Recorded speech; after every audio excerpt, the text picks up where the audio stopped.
Siendo las 3:24, con la presencia de la congresista María Soledad Pérez Tello, la congresista Verónica Mendoza, el congresista Federico Pariona, la congresista María Cordero Yontay, la congresista Claudia Cuari. Con el quórum correspondiente, continuamos entonces la sesión. Entonces, señores congresistas, pasaremos inmediatamente a la sustentación de los informes de los subgrupos de trabajo de esta comisión, y en primer lugar vamos a escuchar del subgrupo que está encargado del seguimiento a la implementación de la ley del derecho a la consulta previa en el país, que está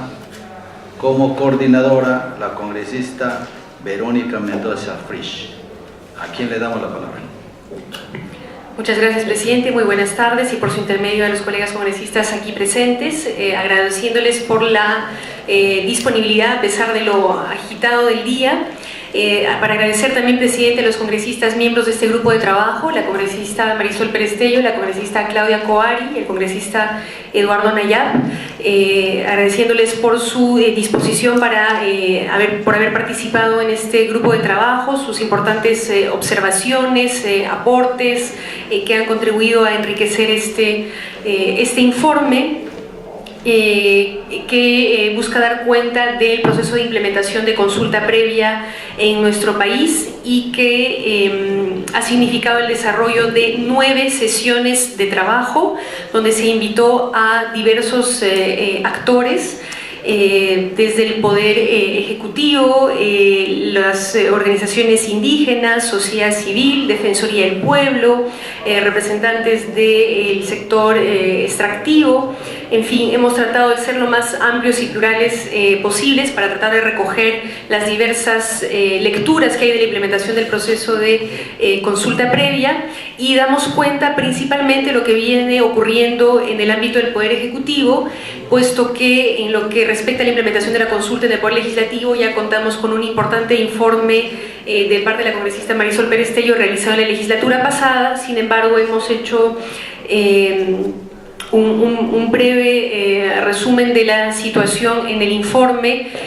precisando que lamentablemente todavía está pendiente la implementación de este importante deber estatal en el ámbito del Congreso de la República. En la parte introductoria, presidente, recordamos, por supuesto, el marco jurídico internacional y nacional que sustenta el derecho de consulta previa y el deber estatal,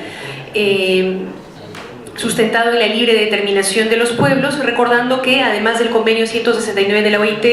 reiteradamente invocado, existen otros instrumentos internacionales que precisan, ratifican el deber de los estados de aplicar la consulta previa, como son la Declaración de Naciones Unidas sobre Derechos de los Pueblos Indígenas, la Convención Americana de Derechos Humanos, la Convención para la Eliminación de todas las formas de discriminación racial, el Pacto Internacional de Derechos Civiles y Políticos, el Pacto de Derechos Económicos, Sociales y Culturales, y el marco constitucional nacional que ratifica la obligación del Estado de aplicar los textos y las interpretaciones de estos convenios. El informe consta de 5 capítulos, además de la parte introductoria y las conclusiones y recomendaciones. En el primero de ellos damos cuenta de la implementación del deber convencional de la consulta previa, la ley de consulta previa y las normas e instrumentos que la desarrollan, el reglamento de consulta y los diversos instrumentos y procedimientos desarrollados a partir de la ley y del reglamento, y proponemos también posibles modificaciones a la ley de consulta previa derivadas de la experiencia de la reglamentación, con el ánimo, presidente, de no quedarnos en la crítica, sino de proponer mejoras a la ley de consulta, entre otras cosas, para ir recogiendo los aprendizajes de este proceso todavía inicial de diálogo entre Estado y pueblos indígenas. En el segundo capítulo damos cuenta del avance de cada uno de los sectores del Poder Ejecutivo, en el que podemos encontrar un desarrollo bastante desigual, siendo necesario subrayar que el Ministerio del Ambiente y el Ministerio de Salud son quizás los sectores que más esfuerzos han hecho en identificar las diferentes medidas susceptibles de ser consultadas a los pueblos indígenas, así como de que se han preocupado por modificar su estructura y su organización para implementar en su sector el deber de consulta previa. Hemos dedicado un capítulo especial al sector energía y minas, presidente, porque es evidente que en nuestro país la enorme presión de las industrias extractivas se concentra particularmente en territorios de pueblos indígenas, y hay bastante expectativa de lo que pueda hacer ese sector respecto a la implementación de la consulta previa, y es también un sector en el que por la dificultad seguramente de la implementación de este complejo proceso hay algunas contradicciones entre las normas que se han venido proponiendo desde el sector, y también damos cuenta de los procesos que se vienen desarrollando en los diferentes gobiernos regionales, y finalmente lo que ha ocurrido en el ámbito del poder legislativo. Paso rápidamente, presidente, a las conclusiones en las que señalamos que saludamos primero que el Viceministerio de Interculturalidad y el INDEP hayan realizado una importante labor al desarrollar instrumentos, normas, políticas para la implementación de la consulta previa. También señalamos que el reglamento de consulta previa, si bien es un instrumento importante, lamentablemente ha visto su legitimidad disminuida porque algunas de las normas incluidas en el reglamento no fueron acordadas con las organizaciones indígenas, algunas no fueron objeto de consulta y otras contravienen directamente estándares internacionales. En cuanto a la guía metodológica y la base de datos oficial de pueblos indígenas, saludamos que se haya hecho el trabajo de construirlas, pero consideramos que se ha transgredido el derecho de participación indígena al no haber buscado incorporar los aportes de las organizaciones indígenas, y lamentamos que no se publica hasta el día de hoy la base de datos de pueblos indígenas. Señalamos que en el sector energía y minas hay diversas líneas argumentales que resultan contradictorias, que redundan en la no implementación de su deber de implementar en la redundancia, en la no implementación del deber de consulta previa. Se ha dicho, y lo digo rápidamente, presidente, por ejemplo, que la participación ciudadana sustituiría la consulta previa. En otro momento se dijo que al no haber base de datos de pueblos indígenas no se podía consultar. Posteriormente se ha señalado que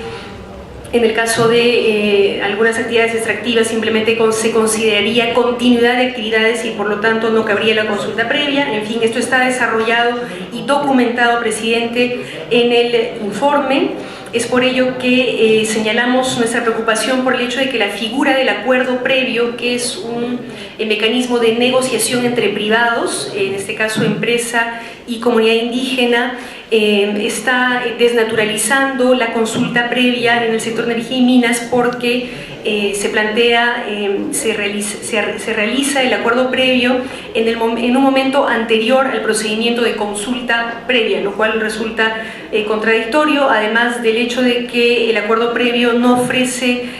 siempre garantías a las comunidades indígenas que negocian en una situación de desigualdad de condiciones respecto a las empresas. También subrayamos que las normas sectoriales de participación ciudadana no sustituyen ni exoneran de la realización de la consulta previa, y recordamos que la inexistencia de normas reglamentarias no exime a ninguna entidad pública de su deber de implementar la consulta. Recordamos también que si bien la ley de consulta previa no es aplicable retroactivamente, esto no significa que el Estado no se preocupe por remediar, reparar, compensar y eventualmente indemnizar a los pueblos que pudieran haberse visto afectados por la implementación de planes, proyectos, programas o normas que no hubieran sido consultadas en su momento. También reiteramos que deberían ser objeto de consulta previa el otorgamiento de concesiones y los instrumentos de gestión ambiental, tal como señala el propio convenio 169 de la OIT, por considerarlos los momentos más idóneos y oportunos para establecer un diálogo de buena fe entre comunidades posiblemente afectadas y Estado. También señalamos nuestra preocupación porque en el caso de la que se supone iba a ser la primera consulta previa en el país, la del lote 192, constatamos que Perú Petro que es en ese caso la entidad encargada de la consulta, se ha visto totalmente rebasada por las demandas legítimas de los pueblos indígenas en cuestión, y que incluso en el marco de la comisión multisectorial el Estado no se da abasto para atender estas demandas, lo cual redunda en la urgente necesidad de implementar una institucionalidad estatal indígena que garantice que el Estado pueda atender con eficiencia las demandas de los pueblos indígenas, que son totalmente legítimas y están dentro del marco de la ley. Por poner